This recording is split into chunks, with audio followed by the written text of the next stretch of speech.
ये जो भारतीय जनता पार्टी के द्वारा बैकडोर से जो ये इस तरह का लॉ एंड ऑर्डर कानून व्यवस्था अपने हाथ में लेने का काम किया जा रहा है, हम इसका विरोध करते हैं। इनको ट्रेनिंग देकर भेजा जाता है कि मामले को उलझाओ और डाइवर्ट करो।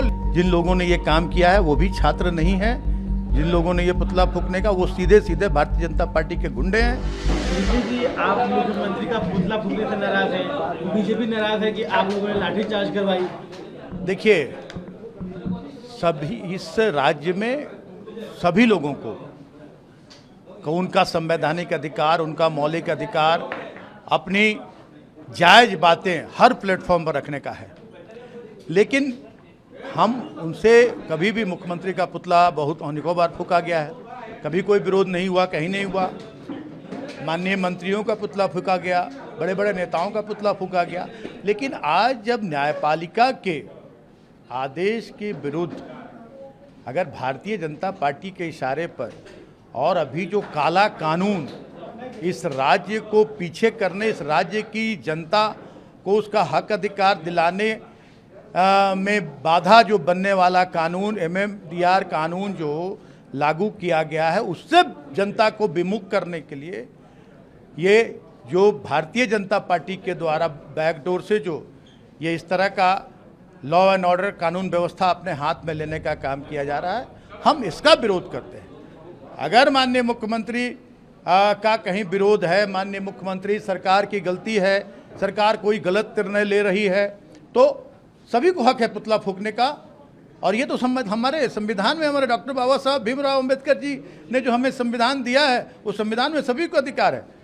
लेकिन एक रास्ता सही चुनना चाहिए और किसी के बहकावे में आकर नहीं। आज कहे कि एकदम बिलबिलाई हुए भारतीय जनता पार्टी कि देख रही है कि एक एक जनता MMDR बिल के विरुद्ध सड़क पर उतरेगी। हर वर्ग की जनता, खास करके महिलाएं जो मैया सम्मान से वंचित हो जाएंगी, जो बिजली बिल माफ़ी से वंचित हो जाएंगे, जो लोग अबुआ आवास से वंचित होने लगेंगे, जो लोग मुख्यमंत्री रोजगार सृजन योजना से वंचित होने लगेंगे, वैसे सारे लोग सड़कों पर उतरेंगे और केंद्र सरकार की नींव हिला देंगे।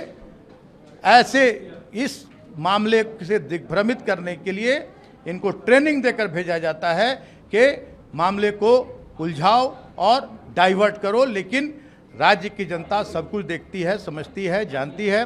और हमारे युवा जो यहाँ छात्र हैं, जो बेरोजगार हैं, वो लोग भी इस साजिश को समझ रहे हैं। चंद मुट्ठी भर लोग इनके झांसे में आए हैं और वो भी बहुत जल्द साथ छोड़ देंगे और देखेंगे कि ये अकेले रह जाएंगे। आपकी पार्टी कार्यकर्ताओं का आरोप है कि ये लोग भीड़ में घुसे, पुतला छीनने की कोशिश की, मारपीट की और उसके बाद से माहौल खराब हुआ। आप कह रहे हैं कि बीजेपी ने खराब किया। देखिए, अब ये बात आप प्रमाणित कहाँ से करेंगे कि ये राज्य की जनता जो ऐसे राजद्रोही ताकतें हैं उनके विरुद्ध हमेशा खड़ी रहेगी। राज्य की जनता, मैंने पहले ही कहा कि अगर माननीय मुख्यमंत्री का कोई गलत निर्णय हो जिससे इस राज्य का अहित होता रहे, इस राज्य के किसी भी वर्ग का हित हो, तो पूरा संवैधानिक अधिकार है कि पुतला फूंका जाए। लेकिन न्यायालय का आदेश के विरुद्ध में इस तरह लोगों को भड़काना, हमारे जो संविधान की, हमारे देश की रीढ़ है न्यायपालिका, उस पर से भरोसा हमारे युवाओं का डिगाना, ये कहीं से भी सही संदेश नहीं है। और जिन लोगों ने ये काम किया है वो भी छात्र नहीं हैं, जिन लोगों ने ये पुतला फूंकने का वो सीधे सीधे भारतीय जनता पार्टी के गुंडे हैं, जो गैस पेपर बेचने वाले लोग हैं, जो पिछले दरवाजे से अपनी राजनीतिक रोटी सेकना चाहते हैं और जो चाहते हैं कि जिनको प्रलोभन दिया गया है कि किसी को कहीं से विधायक का टिकट दे दिया जाएगा, किसी को सांसद का टिकट दे दिया जाएगा, उनका जो छात्रों के कास्ट से जो शोषण करके, दोहन करके जो हजारों करोड़ रुपया उन लोग कमा कर रखे हुए हैं अपनी झोली भरकर, वैसे लोगों के बहकावे में आकर कुछ लोग इस तरह के क्रियाकलापों में शामिल हो रहे हैं। आने वाले दिनों में देखेंगे कि एक भी व्यक्ति इनके साथ, एक भी युवा इनके साथ चलने को नहीं मिलेगा। प्रभातखबर.com, विश्वास वही, रफ्तार नहीं।